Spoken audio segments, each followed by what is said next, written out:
Chicago. And what I first want to do is tell you I'm really excited to be here. And why don't we all just give it a quick applause to the National Biodiversity Teach-In. They're really helpful with all this. Literally stand up, give them an applause. Come on, it's great. There we go. I hear some noise. So let me tell you a bit about myself, and then I will continue on with the presentation. What I should note is that I will stop after each slide for a few seconds to see if there are any questions about that particular slide. I still anticipate that there'll be questions at the end, and we should have plenty of time for that as well. So again, I'm Dr. Milanovic, and growing up, I really didn't know a whole lot about amphibians and or reptiles, even though I eventually became a herpetologist. So what happened was I grew up in Detroit. I grew up in the south side of Detroit. And, you know, like most kids my age, I was oftentimes outside, but not necessarily in nature since I grew up in more of an urban area. And I went on to college, and I went to a really small school called Adrian College. It's in southeast Michigan. Go Bulldogs. And there was a herpetologist there. And it was one of the 4 faculty that were there were herpetologists. So I started working with him and really just kind of fell in love with the field of wildlife biology and herpetology. After college, I went on to work several jobs for about 2 years or so, bouncing around the United States, doing all this cool stuff in the deserts and the Northwest and the ecosystems up there. And I just fell more and more in love with amphibians and reptiles. So I started my graduate degree at Arkansas State University, and I did my master's there. Then I went on to University of Georgia to do my PhD. And all along the way, I just kept working on amphibians and reptile questions that I had.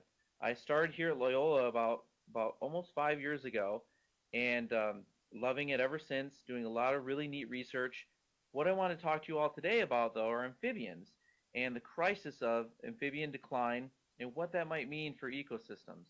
So again, after each slide, if you have any particular questions, just let me know, and I'll try to keep track of them along the way.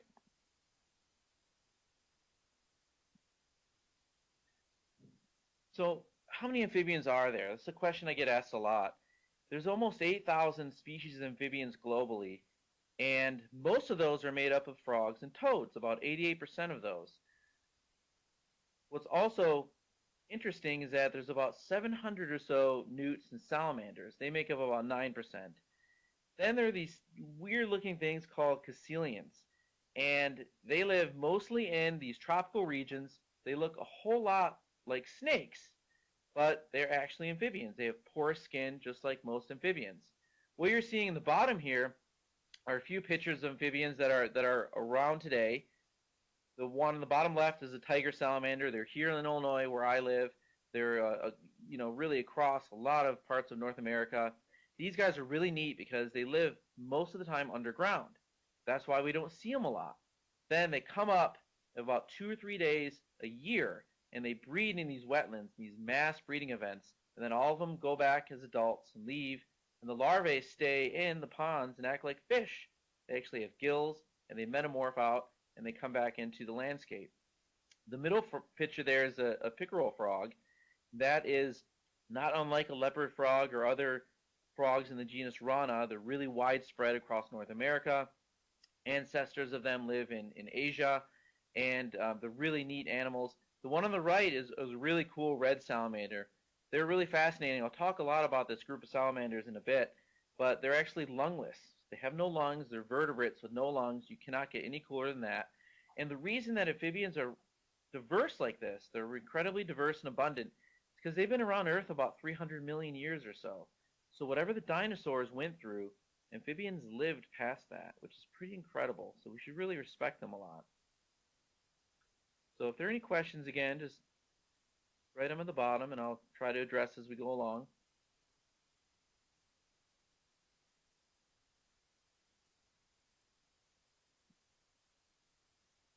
What's also fascinating is that we still find amphibian species today.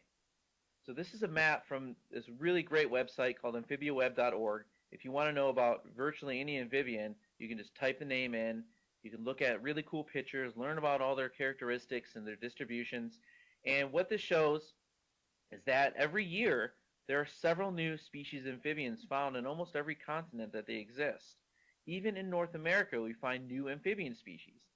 Oftentimes, these are species that we call cryptic species. So they might look something really similar to other species, but genetically they're very different. But when you look at areas that are really diverse and untouched, like the tropics or Southeast Asia or of South America, we often find new species there every year, and every trip that we go down there, biologists and scientists are finding new species of amphibians. So we continually add them year after year and adding to this database. So although we think there's about 7,800 or so amphibian species, we're quite positive that there are actually more out there that are undiscovered, which is really neat. What's my favorite amphibian, I get asked that a lot, this is a patch-nosed salamander. And I bring this up now because this is a species that was recently discovered in North America.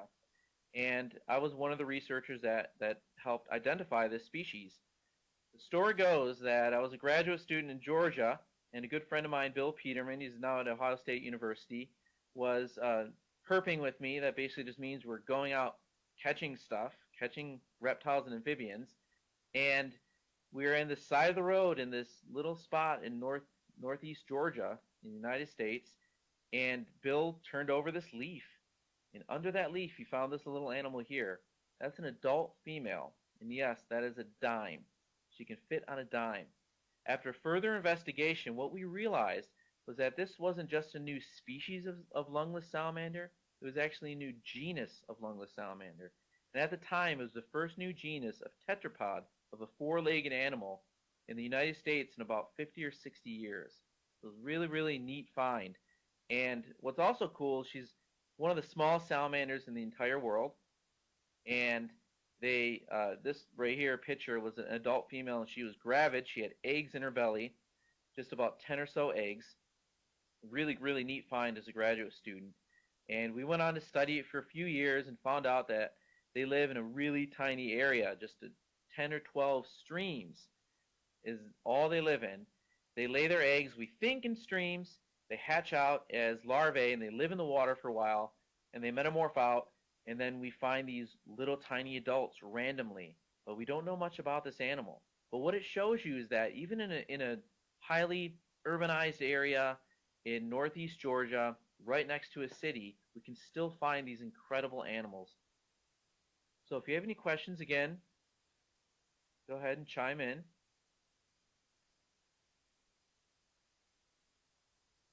So there's a great question by Deb asking if this is like the ring species in California. What I think you're referring to is the ring species of an Insanta species. It's this group of salamanders that live all across California.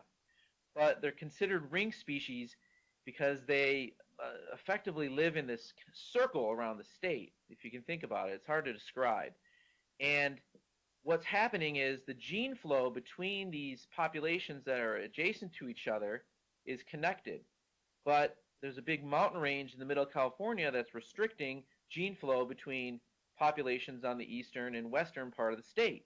So you get this ring around California, the circular ring, where there are subspecies of a single species of salamander. And if you look at them, they look very, very different, but genetically they're the same species.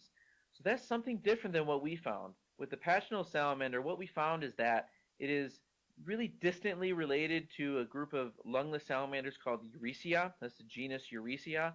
And it looks very much like a Eurecia, but genetically it's very, very different. And a lot of the morphological traits are actually very different. What we also found, and this is why we named it Urspilurpes brucei, and that was in part because it's one of the basal salamanders of the United States. So if you look genetically at the lineage of the patch-nosed salamander, it's one of the oldest ancestors of lungless salamanders that's in the United States. What's more interesting is that in the area that we found it was in the foothills of the Appalachian Mountains in Georgia. But if you followed north of the Appalachian Mountains all the way up to New York, that's one of the most diverse areas in the entire planet for lungless salamanders. They evolved there through millions of years, through the rising and falling, degrading of the Appalachian Highlands throughout history, and we see that diversity now in the Appalachian Highlands of these lungless salamanders actually mirrors a lot of parts in Mexico, and it's a really interesting place. So it's unlike the ring species only because It's its own little distinct organism. It's in its own genus.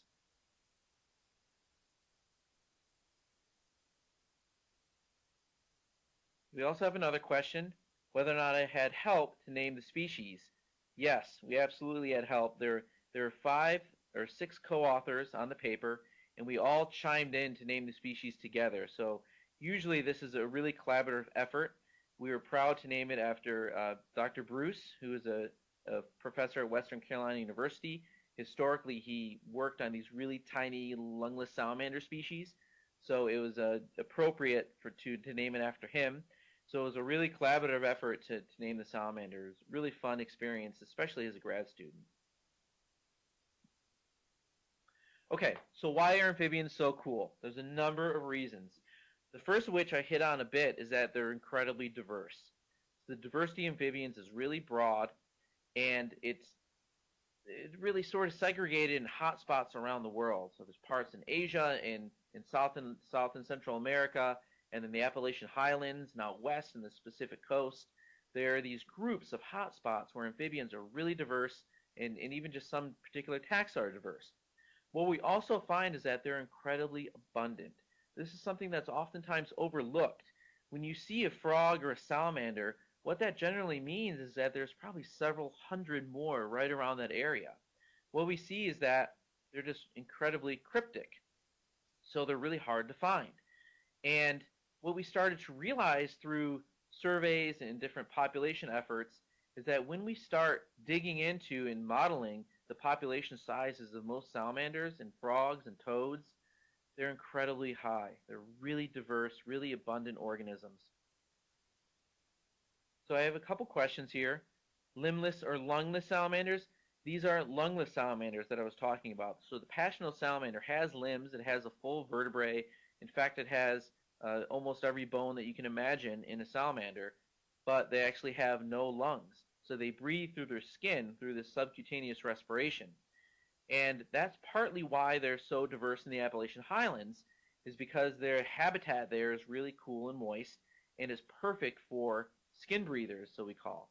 Most frogs and other amphibians can breathe through their skin as well, but almost always they have lungs in addition to that.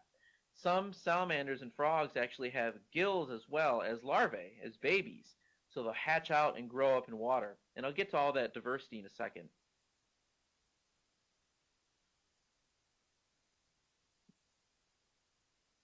What's also interesting is that if you look at some of these particular salamander species, this is what you're seeing in the bottom there is a slimy salamander. That's a lungless salamander that lives really in the almost exclusively in the eastern part of the United States in forested ecosystems.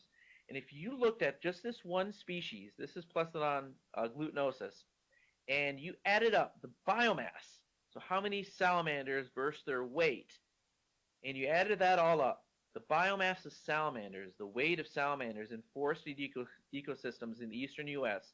is oftentimes greater than all the birds, than small mammals, and even deer. So even though these salamanders are about the size of your finger, collectively as a group, in terms of biomass, they rule the world.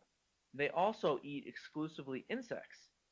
So they're top predators in these systems if you look at the biomass compared to other organisms, which is pretty amazing. All the deer and mice and birds out there, still oftentimes in some really highly productive systems, don't outweigh these little tiny salamanders that almost no one has actually seen. They're so cryptic. So I have a few questions. What is your favorite amphibian to study? That is a great question. I would have to say I have two. So the patch-nosed salamander has to be one of my top favorites because I helped describe the species, and it's so incredibly interesting, and there's so little information involved in it. The second amphibian that I really like studying is called the wood frog. The wood frog is unique because it lives all the way from South Carolina into a little bit in Georgia and Missouri, then all the way up through that eastern part of North America, through Canada, into Alaska, and actually into the Arctic Circle. They're super cool for a number of reasons. They have these really massive breeding events where they all come up in about 2 days, and they all breed in wetlands, and they go back and disperse into the forest. But also during the winter months, you can imagine there's a big, strong winter in the Arctic Circle. They can actually freeze themselves. And they're so incredibly cool that they can literally freeze themselves. And when they thaw out, they thaw themselves out from the inside out. We still don't know how that works. And then within a day or two of thawing out from being frozen, they actually go into ponds and reproduce. So they are one of my favorite, in addition to the patch-nosed salamander.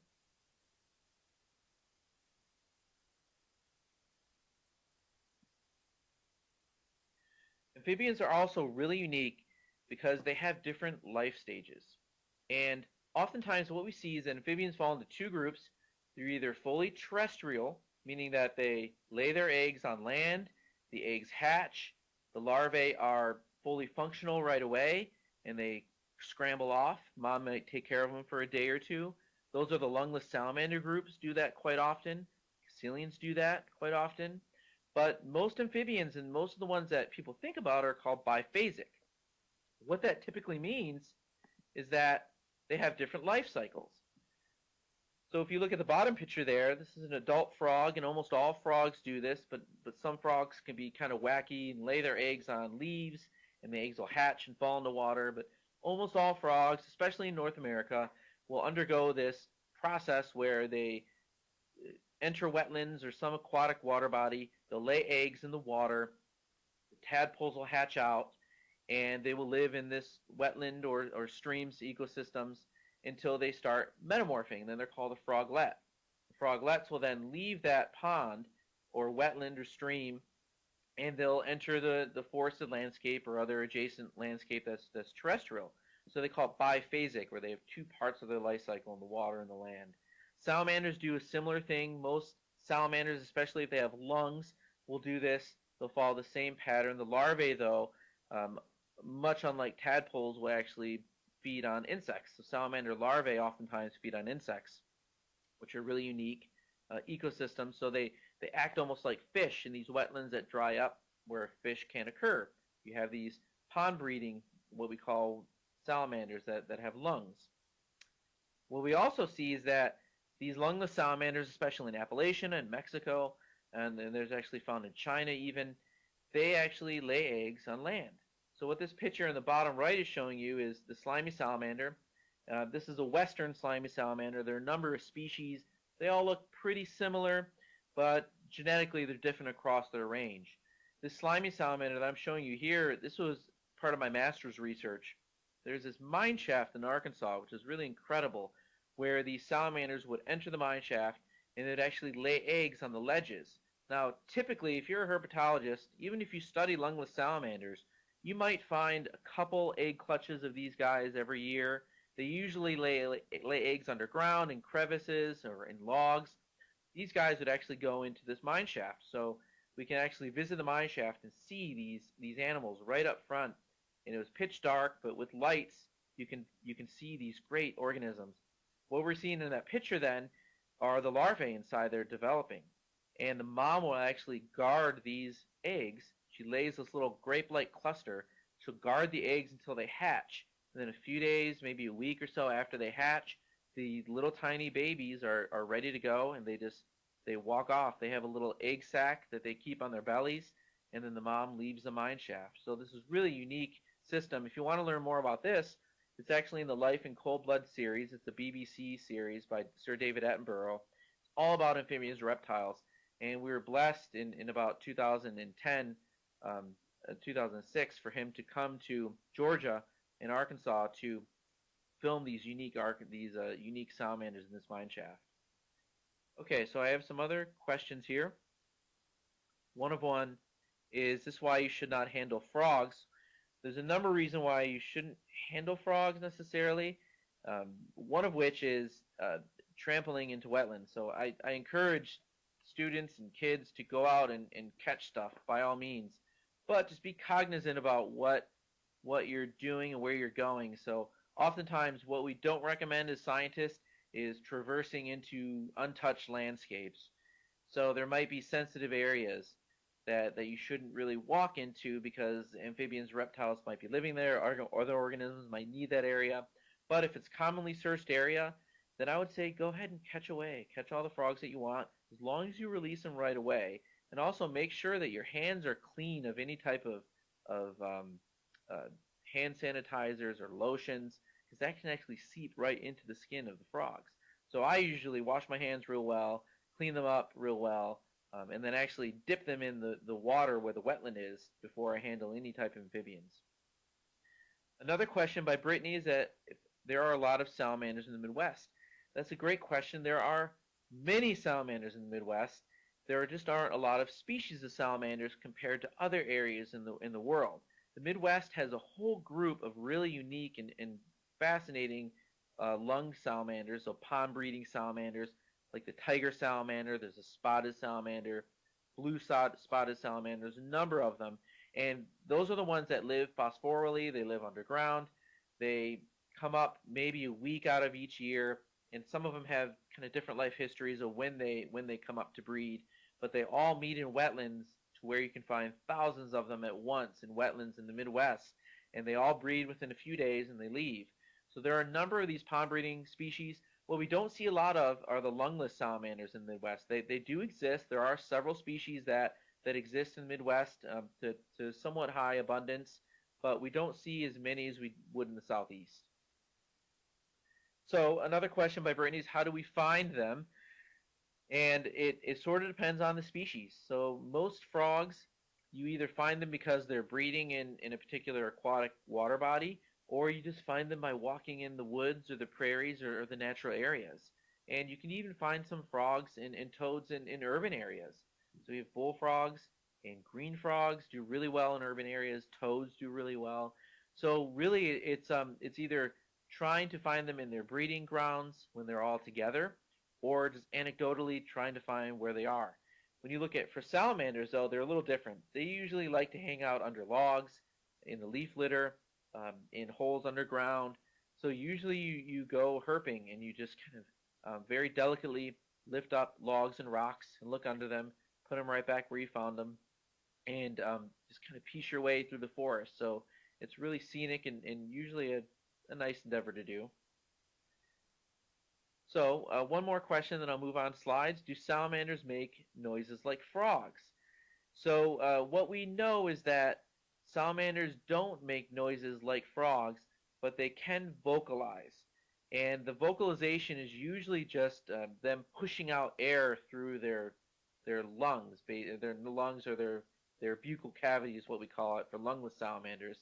And I actually, ironically, published a small paper on this where I was in the mine shaft in Arkansas, and salamanders were making these chirping noises at me, and they were just pushing out air, not through their lungs, but through their buccal cavity. So salamanders don't have calls like frogs. They don't have the larynx in the morphology to make a call, but they can make noises, I guess is the best way to put it. Amphibians are also neat and also really good indicators of environmental stress, as we'll talk about, because they have permeable skin. And all that really means is that their skin is porous. So toxins or pollutants or even water and oxygen can move past the molecules of their skin and enter their body. So it's really unique attribute, and it evolved millions of years ago when fish-like organisms, amphibian-like organisms started crawling out and living on the land. They just retained this permeable skin, and it's advantageous in a number of ways, but also pretty harmful or not advantageous in other ways in the evolutionary context. But frogs and salamanders and toads and caecilians have done quite well diversifying across the world and being abundant despite them having permeable skin. Just waiting to see if there's any questions before I move on.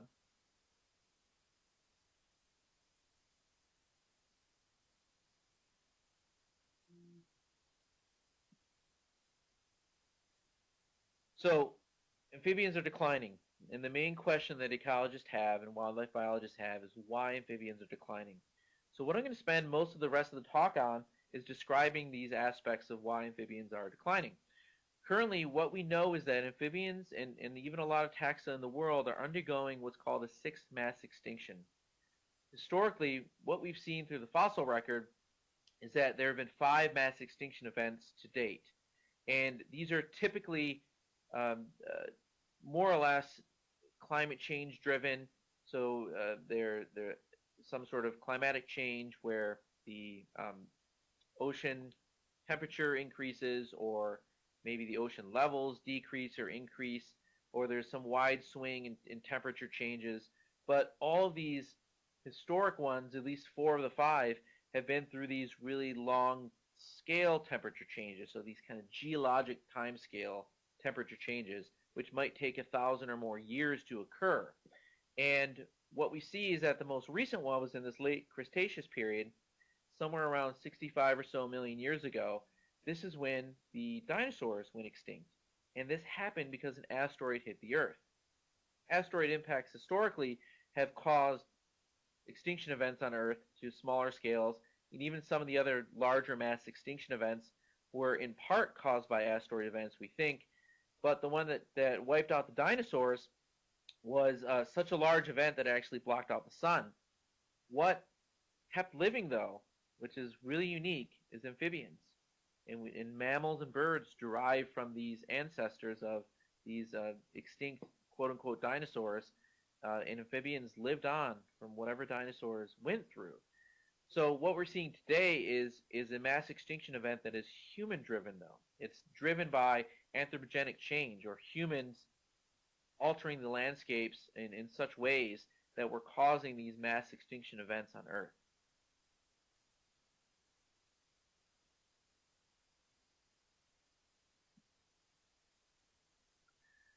So how bad is it? Currently, what we estimate as scientists is about 1/3 of all the known amphibian species are at risk of extinction. This means that the populations are to the point where if we don't do something about it, they will be going extinct in the near future. What we see is that the background extinction rate for amphibians in particular is 25 to 45 thousand times higher than background extinction rates. The background extinction rate for geologic time is somewhere about 1 to 5 species a year, and we see that considerably higher in amphibians today. And this is really in just the past 100 years, and you can even condense that into the past 30 years or so. We've been seeing amphibian declines that have been so strong and so great that we consider it a mass extinction event. In the past 2 decades alone, the documented known amphibian species, 168 of them have gone extinct. So this is a quite alarming issue that we have as ecologists and herpetologists, and really humans in general. And what the rest of the talk is designed to do is to try to discuss some of the factors that are leading to these amphibian declines in this mass extinction event, and also trying to understand what we might lose if we do lose amphibians. We should note that they are actually great indicator species, and that's arguable. Amphibians live in some really diverse habitats, sometimes degraded habitats, but by and large, their diversity and abundance, impermeable skin, and propensity to be affected by the environment with their small home ranges and other life history characteristics suggest that if we lose amphibians in this mass extinction event, then it's alarming to humans in a number of ways. Everything's connected in nature. So I have a quick question. I have a pond in my front yard. The first year I lived here, there's a bullfrog, but we haven't heard him since. Do you think they moved to a different pond? That's quite possible that they moved to a different pond. What we generally see is that most amphibian species have natal site fidelity, or site fidelity in general. And what that means is that if they find an area that they like, oftentimes they'll stay there. And some amphibian species will actually stay in areas or return to areas where they were born to go lay their eggs or to even breed. So it's quite possible that the bullfrogs just dispersed in a nice rainy night and found a pond that was a little bit more favorable, maybe bigger. Maybe it was wetter for more of the year, more permanent. So I would say they'll probably come back. So don't worry so much about it. Okay, so Donna wants to know the difference between amphibians and reptiles. And there's a number of striking differences. And what we see is that amphibians and reptiles are incredibly diverse on their own, so we can just make these generalizations about what differences we more or less see, even though some amphibians and reptiles might be similar in some of these ways. But generally what we see is amphibians have porous skin, so like I talked about earlier. But generally what we see is amphibians have porous skin, so like I talked about earlier, they have holes basically in their skin, so stuff can go in and out. Whereas reptiles have developed hard skin, so they basically oftentimes don't lose water. We also see these general characteristics of amphibians having eggs that are jelly-like, is the best way to put it, also porous, usually laid in water, where reptiles almost always have a shelled egg. And there's also large evolutionary differences. So if you look at the path that amphibians and reptiles took historically, and this divergence was several million years ago, what we see is that amphibians and reptiles actually are amazingly distinct, to the point where reptiles are actually more related evolutionarily to birds than they are amphibians. It just happens that several hundred years ago, when we started describing organisms to a large degree with using taxonomy, we lumped up amphibians and reptiles together because they had similar life history characteristics. They were small, they were generally cryptic, they looked sort of similar. Some of them didn't have legs, some of them were in the same habitats, and it's a derived herpetology is an old derived Greek phonology that suggests that they're creepy and crawly effectively. So even though amphibians and reptiles have a lot of similarities, they also have really wide-scale distinctions, mostly with their eggs and their skin and the evolutionary history of them.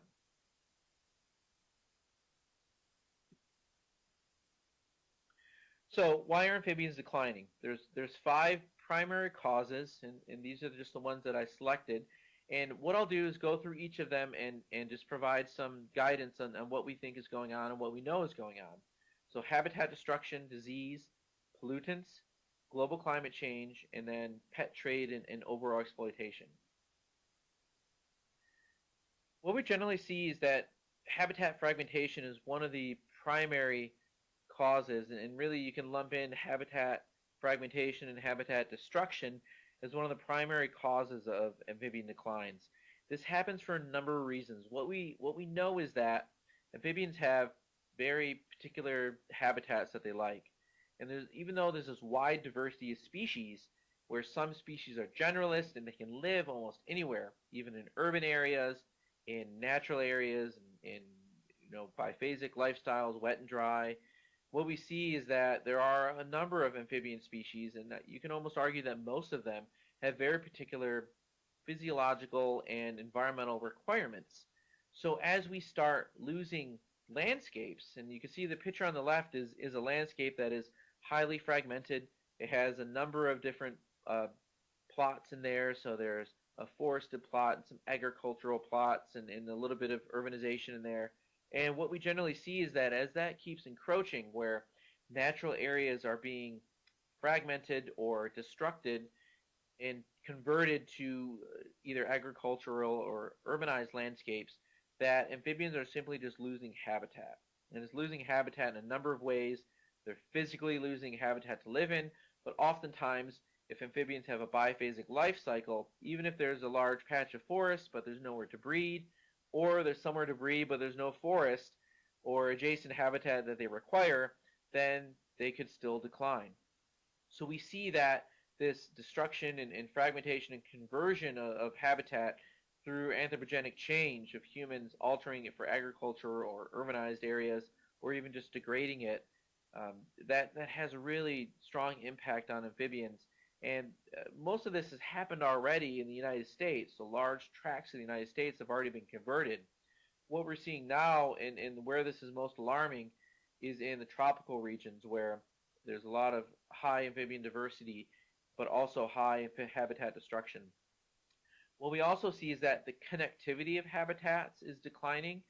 So what this means is that what we're realizing is that amphibian reptiles and really a lot of other taxa are connected by metapopulations. So some populations that are located in a particular area, maybe they breed in several wetlands, might be connected to adjacent landscapes that are nearby. And once we start fragmenting landscapes across, these large tracts of area, we lose these connectivity habitats. So, like I mentioned, most amphibians and reptiles need to live in these particular habitats. And for amphibians in particular, with their permeable skin, oftentimes if a habitat is unsuitable, they can't cross it. So even if they want to get to the next pond over, and let's say it's several hundred meters away, they can physically hop there if it's a good rainy night. But if the habitat is unsuitable, whether it's some urbanized area, maybe it's agriculture that they can't quite get through, or physiologically they're limited. So maybe it's not as cool as moist as they need it to be to travel across that area. What we see is that connectivity increases or decreases when we fragment that landscape, and we're starting to isolate populations across large tracts of area, and that further enhances this decline through habitat destruction. So someone wanted to ask if I can go back to the next slide. I hope they mean this one.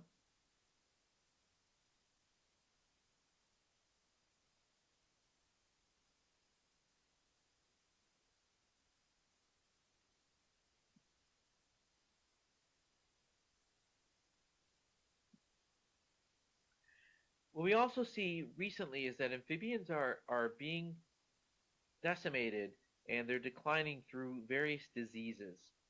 And this is quite alarming because it's something that we can't quite get a handle on yet. And trust me, there's many researchers that are doing incredible work trying to figure out how to combat these diseases. I'm just going to talk about three primary ones. The first one is called the chytrid fungus. It's also called BD. And this fungus is something that's really interesting because it exists almost everywhere in natural environments, but only episodically and in some areas does it cause really mass die-offs of amphibian species. When we first started looking at this, it was back in the early 80s where we found the chytrid fungus in Central America, and it started killing off massive amounts of species and massive amounts of animals very quickly. It's a fungal infection that affects the keratinization of their teeth morphology and skulls. So it affects really early life stages. Some species can live with chytrid and kind of walk around and be fine. Other species cannot be. Sometimes it's triggered by, we think, environmental factors. So maybe it's some sort of temperature or moisture gradient. It could be light. It could be the distribution of the fungus, the toxicity of it. There's a number of attributes that can make chytrid fungus toxic all of a sudden. But what we see is that it has already decimated Central American amphibians quite drastically. There's a lot of parts of North America and Australia that are affected by chytrid as well. So it's a really scary fungus that we haven't quite figured out how to combat yet. What we've been doing is, as herpetologists in general, is trying to um, get in front of the storm, basically. So you can see the spread of chytrid, especially across South America and Central America. And what we've done is basically scientists have collected animals prior to chytrid decimating an area, and they try to raise them in laboratories until the chytrid fungus passes, and perhaps we can release and try to reestablish populations. So it's really it's a taxing fungus. It's a fungal infection, and it's really incredibly widespread. And we're still not quite sure what's triggering it. B-Sal is a new fungus that is occurring, and currently it is in Europe, and it's decimating largely salamander populations in Europe. And this is just a type of chytrid fungus that is different than the BD fungus, but it's currently decimating large tracts of salamanders. It's not yet in North America that we know of, thankfully, and we're trying our best to keep it that way. But it has a similar mechanism that is causing these mass die-offs of amphibians there. Ranavirus is another one, and there's several others, but I just wanted to leave it at these three. Ranavirus is actually a viral infection, and it, again, is oftentimes found in a lot of natural areas, the ranavirus. but only episodically and periodically causing these mass extinctions or these mass die-off events of amphibians. And ranavirus is interesting because it can be really episodic in the sense that you could be looking at two ponds and they might be 50 meters away from each other.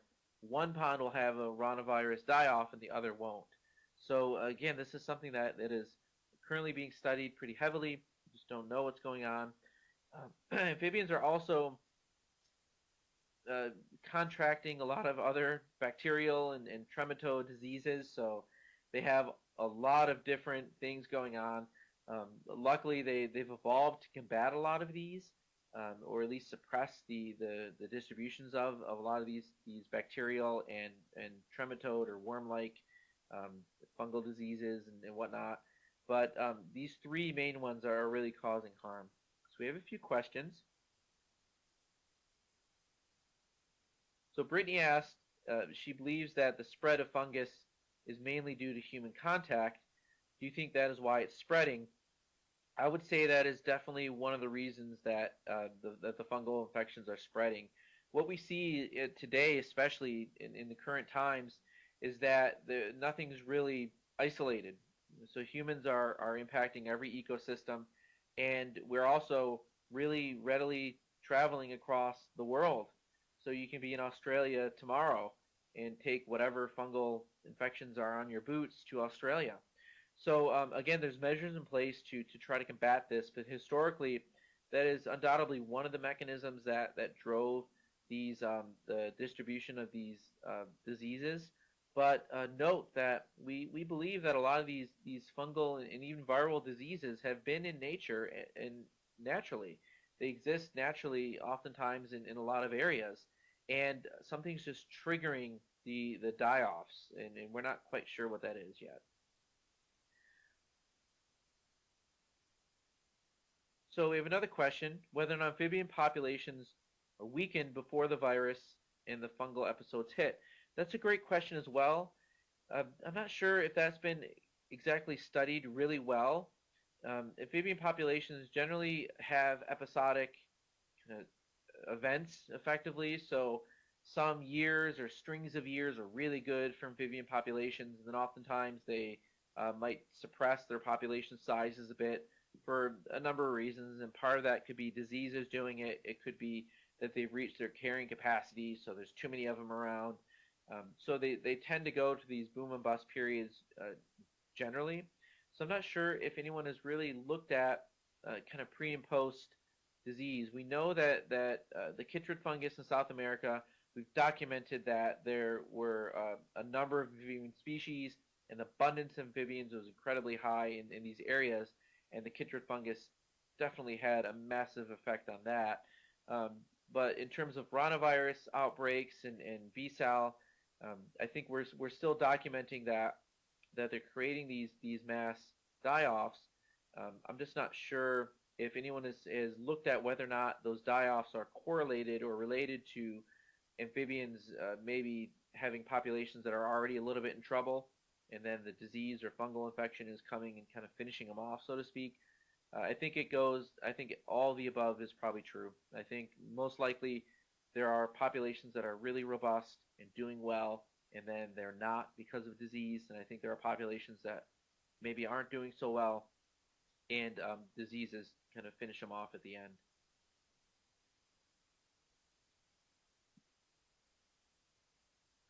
We also see that pollutants are impacting amphibians in a number of ways. They can do this through several mechanisms.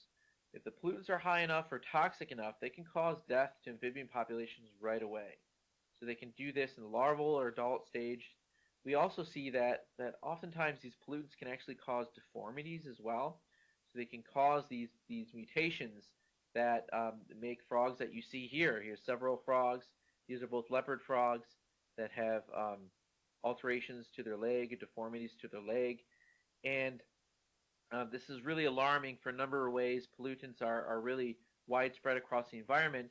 And with amphibians, most of them have this biphasic life cycle where many species need to live in water and land. So they could be impacted by pollutants that are in both habitats, which is alarming. What we also see recently, which is even more alarming, and there's a group of researchers from Yale University that are studying this, is that sometimes these pollutants can cause alterations in sex ratios. So they can actually change the sex of frogs, where you have populations that are almost all female, hermaphroditic, a number of different kind of these sexual deformities that are really alarming, and they have longer term consequences. So even though the frogs aren't technically deformed in the sense of morphologically deformed with their limbs, they're deformed with their sex organs. And that in turn can have really large effects on not having correct sex ratios, can alter the abundance of species and the population growth long term. So even though a lot of these pollutants might not be causing direct death or harm, they could cause these morphological or even behavioral deformities and alterations that could cause harm in the future. So we have a good question here by Brittany. What makes some species more susceptible to disease than others? Well, there's a number of things that occur there. What we suspect is that it's pretty variable. So we know that some species are really impacted by some diseases, but not others. And what we do know is that if a species has a small distribution, meaning it only lives in a small region, let's say, then it's much more susceptible to being impacted by a disease if it occurs. It also might have to do with some sort of evolutionary history, that where species have maybe co-evolved with something that was similar to a particular disease. But really what we see is that species are either susceptible or not, and oftentimes that can change across regions as well.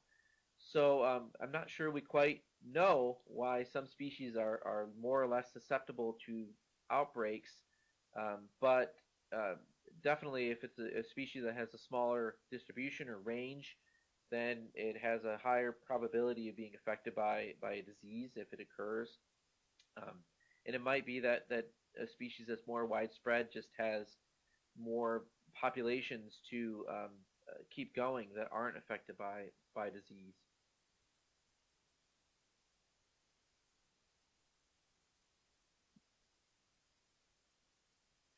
We also see that global climate change is having a really alarming and even a greatly predictive impact on amphibian and reptiles distribution. So when you look at amphibians in particular, what we're seeing is that climate change is already starting to lead to these phenological changes in amphibians. What this means is that amphibians have a certain life cycle that they follow. So once it warms up to a certain amount, generally within a few week time period each year, you could predict that X species is going to come up from their phosphorial land or emerge from hibernation and start breeding. And what we see is that this breeding phenology in particular is starting to be altered based on global climate change. And while this isn't incredibly alarming in terms of population die-offs, it's alarming that species are already responding to climate change, and the predictions of global climate change are pretty dire.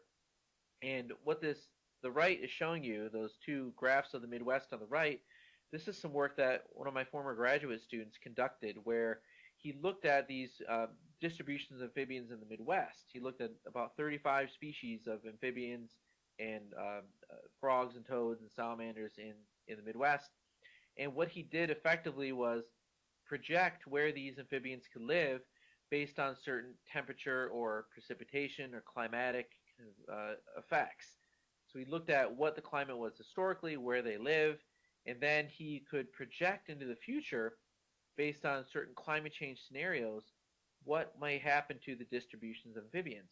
What we see is that a lot of amphibians don't have really wide home ranges, so they can't fly away really easily. They can't just wander off into new areas without having suitable habitat in between.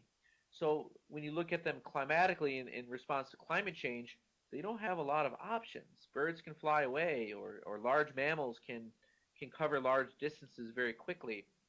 But we don't see that with amphibians. They have really small home ranges, so they're not able to really combat climate change by moving. What we also see is that their permeable skin and their particular life history traits prevent them from really large, fast fluctuations in temperature and precipitation.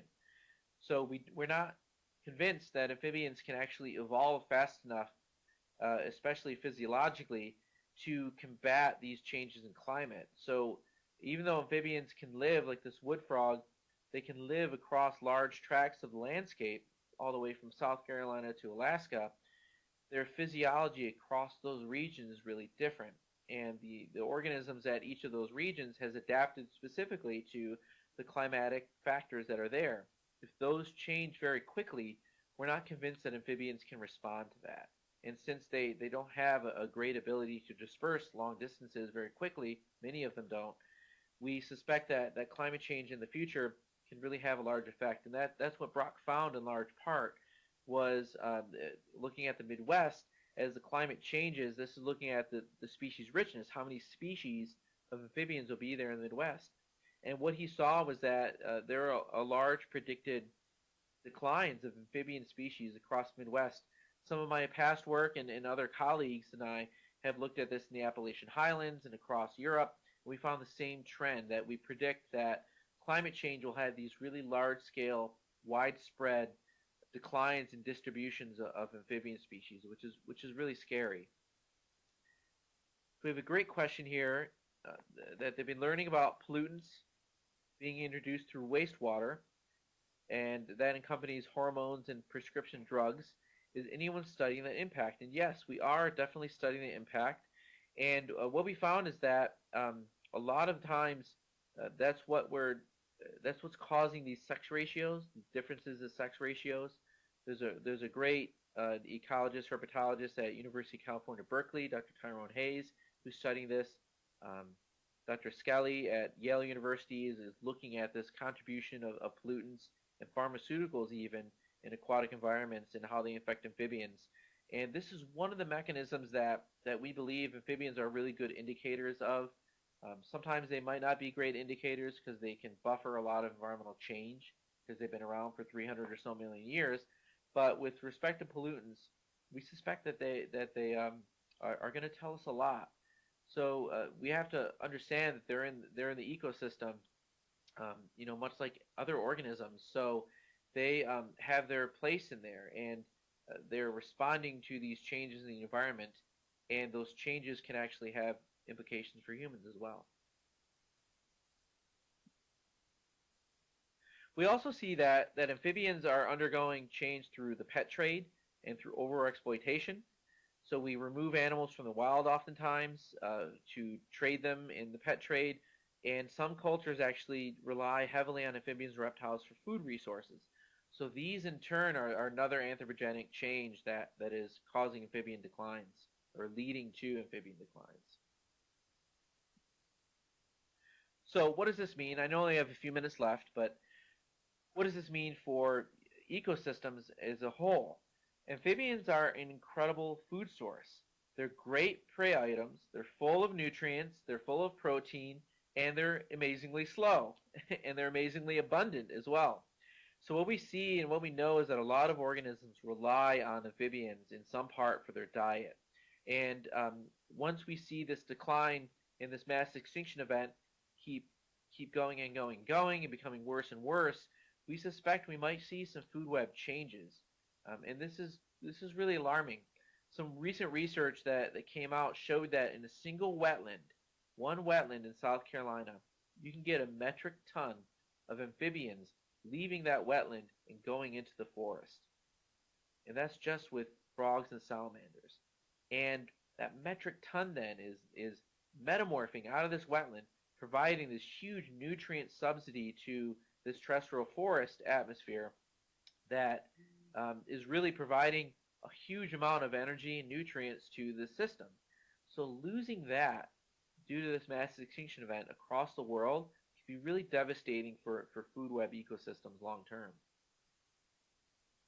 So another few questions. Should we disinfect frogs, or does this impact populations? I would say don't disinfect them. We don't have a particular methodology that we can We can disinfect animals themselves.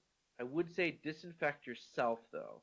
So you can use a small concentration of bleach to disinfect your boots or other equipment that they're using to catch amphibians as you move in between wetlands. That's super important to do, by all means. We also see that amphibians have a really unique contribution to ecosystems through nutrient recycling. So what does this mean? If you have this little salamander here and they are eating a particular bug, let's say that has a number of phosphorus, they're going to eat that bug, they're going to utilize whatever part of that bug it needs, and they're going to excrete the rest. And excretion just means they're pooping it out. So what you have is this salamander that's eating this organic bug, and it's utilizing it, and then it's excreting something inorganic, almost always. Sometimes they excrete organic nutrients, which is even cooler. But you have this inorganic nutrient then that is now there and available for plants and other algae to use. So they're cycling nutrients through the ecosystem. And when you look at this, a single amphibian might do this to a really small quantity, but like I said, amphibians are really abundant. So if you have a biomass of frogs, and there's thousands of frogs in the landscape or salamanders, and they're all recycling nutrients at even a low rate, collectively the mass of them and the collection of them, the population biomass of them, can excrete a lot of nutrients and really cycle a lot of nutrients.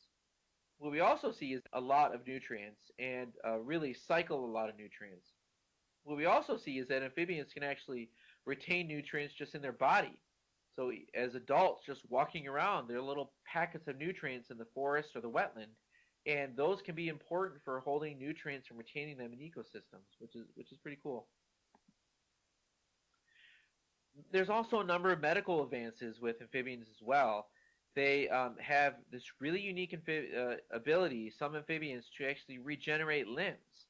So there's several species that, and one in particular that we just have the genome for, the full genome, where they can actually regrow limbs. So this is important medically for us to try to understand what is going on with amphibians and how they do this to see if we can apply it to humans.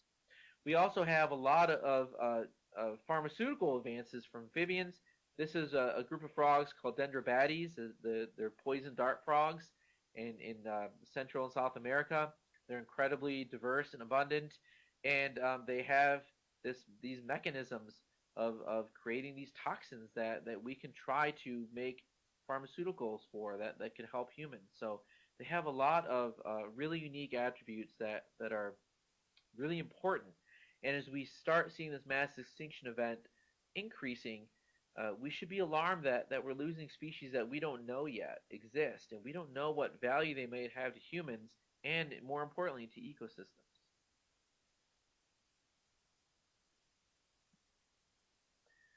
So I have a few minutes left. I'd like to open up to any questions that you have.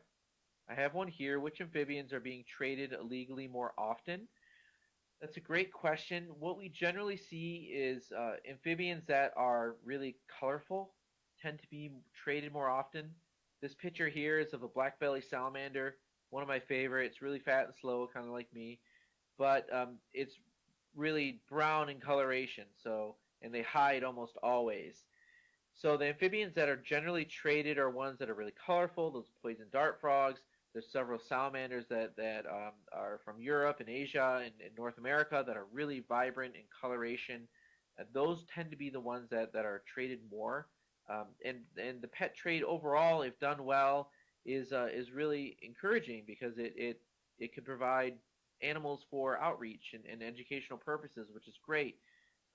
Illegal trading, though, is alarming and also causing some declines in amphibians.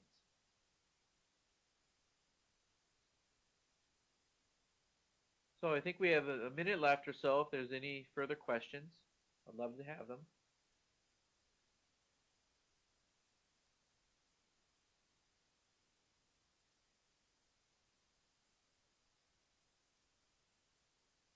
Thank you all. Again, I wanted to thank the National Biodiversity Teach-In. It was great. Please, another round of applause for them. Thank you so much.